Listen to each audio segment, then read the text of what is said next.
안녕하십니까. 고객님만의 부동산 전문 매니저 송도 투데이 부동산 도니투데이입니다.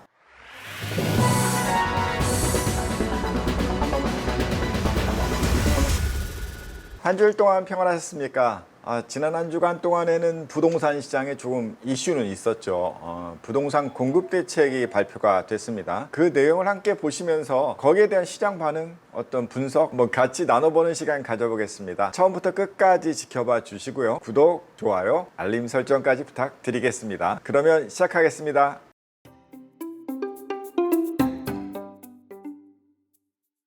주택공급 활성화 방안, 그러니까 이른바 97 부동산 대책은 이재명 정부의 첫 번째 부동산 공급 대책이었죠. 여기에 가장 큰 포인트는 여태껏과는 다르게 민간 주도에서 공공 주도로 집을 공급하겠다라는 것이 가장 큰 변화 포인트였다고 봅니다. LH가 주도가 돼서 택지를 민간 건설 회사에 팔아서 시행을 하고 분양을 하고 이러다 보니까 시간이 오래 걸리고 부동산 호황기 때에는 서로들 달라붙어서 공급을 많이 하게 되는데 부동산이 불황이 되면은 어떤 집을 짓지도 않고 이러다 보니까 불확실성이 너무 많으니까 공공 주도하면은 정확한 계획 속에 계속 공급해 줄 수 있을 것이다. 그런 어떤 의미가 있어서인지 공공 주도로 공급을 하겠다라는 것이 가장 큰 포인트였습니다. 그러면 여기에 대해서 시장의 반응을 보면은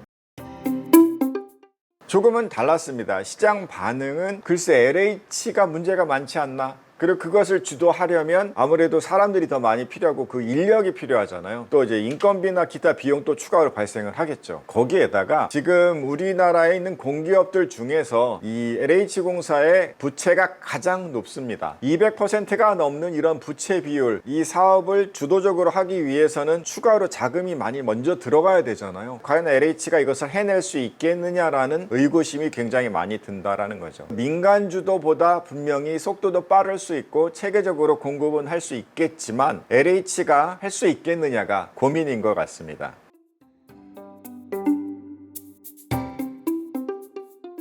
네, 그다음 두 번째로는 그 노후부지 그리고 유휴부지 이렇게 쉬는 땅들을 재건축 재개발 이렇게 해가지고 용적률도 높이고 또 빈 땅에다가 새롭게 짓고 이러면서 많은 공급을 하겠다라는 것이 이번에 공급책의 두 번째였습니다. 이 안은 사실 그동안 다른 정부에서도 많이 나왔다고 볼 수 있는 그런 정책이었습니다. 그렇다 보니까 또 하나의 의구심은 실현 가능하겠느냐. 이전에도 개발을 하려고 하면 그 주민들의 어떤 반대라든가 이런 것 때문에 애당초 설정을 해놨던 어느 지역에 몇 가구를 짓겠다, 어느 지역에 얼만큼을 공급하겠다라는 것을 제대로 이행하지 못했었다라는 거죠. 이번에도 또 나왔으니 별것도 없는데 아마 안 될 것이다 라는 부정적인 의견들 또 많이 말하는 것 같습니다. 그 다음 세 번째로 제시된 공급 대책 하면은 자금의 부족이라든가 어떤 규제가 조금 너무 강해서 그런 사업의 진행이 좀 지지부진했던 것들을 가지고 규제 완화 등을 통해서 좀 빠르게 공급해 보겠다, 이런 공급 대책을 내놓았습니다. 오피스텔이라든가 또는 생활용 숙박시설이라고 하죠. 그런 것들에 대한 어떤 규제를 조금 풀어줌으로써 이미 공급이 되어 있는 것들을 주거로 전환하겠다, 이런 아이디어로 공급 대책을 내놓은 것 같습니다. 단기에 빠르게 공급할 수 있다는 것에서는 분명히 이 정책이 아마 가장 현실적이지 않나라는 생각은 저는 개인적으로 해봅니다. 그런데 여기에도 분명히 맹점이 있습니다. 627 대책, 대출 규제, 수요 쪽을 잡는 그런 상황에서도 인기 지역이라고 말할 수 있는 강남이라든가 용산이라든가 결코 오피스텔급이나 어떤 작은 그런 어떤 생활용 숙박시설의 전환 이런 걸 바라지 않아도 고급화 정책이었고 똘똘한 한 채를 원했던 수요들이 이런 모든 규제에도 불구하고 가격을 올려왔다는 것이에요. 고급화된 주택을 바로 거기에다 심어주지 못하는 그런 상황이라면 사실 이번에 97 공급 대책이 그렇게까지 효과적일 수 있을까 싶습니다. 강남에 오피스텔 생숙 심어주는 거 그렇게 인기가 있을까요? 그 다음 네 번째로 제시가 됐던 부동산 공급 대책이라고 그러는데 부동산 시장의 어떤 거래 질서를 좀 잡겠다, 그런 전담 조사기구, 위법 거래나 위장 거래 이런 것들을 잡는 기구를 신설하겠다라고 얘기했습니다. 그러면 이거는 사실 공급 대책이 아니죠. 한마디로 말해서 지난번 627 대책에 이어서 한 번 더 수요 쪽을 잡아버리는 그거밖에는 지금 뭐가 없다라는 겁니다. 결국 마지막 판에는 또 수요를 잡는 거죠. 예를 들어서 이렇게 규제가 되는 지역에 LTV라고 그러죠. 집을 담보로 대출을 받은 그런 조건 50%에서 40%로 낮추고, 주택이 있는 사람은 전세를 받으려고 대출 받을 때 2억으로 균일화했다라는 겁니다. 결국은 이것도 수요를 잡았다라는 건데, 6.27 대책 이후에도 별다른 사항이 없었잖아요. 근데 이걸 공급 대책이라고 내세우는 거는 조금 부족하지 않았나, 그런 생각 해봅니다.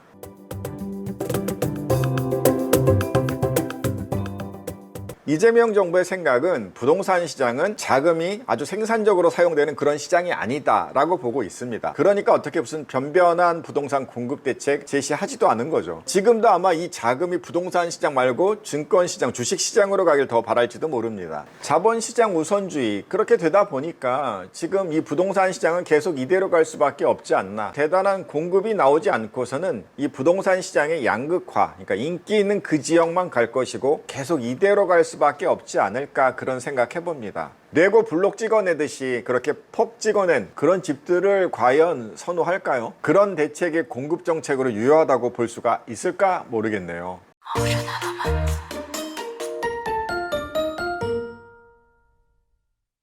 이재명 정부의 첫 번째 부동산 공급 대책, 9.7 부동산 공급 대책에 대해서 한번 같이 봤습니다. 다음에도 또 다른 이슈가 있으면 이야기해보는 시간 가져오겠습니다. 그러면 다음에 또 뵙겠습니다. 고객님만의 부동산 전문 매니저 송도 투데이 부동산 투니투데이였습니다.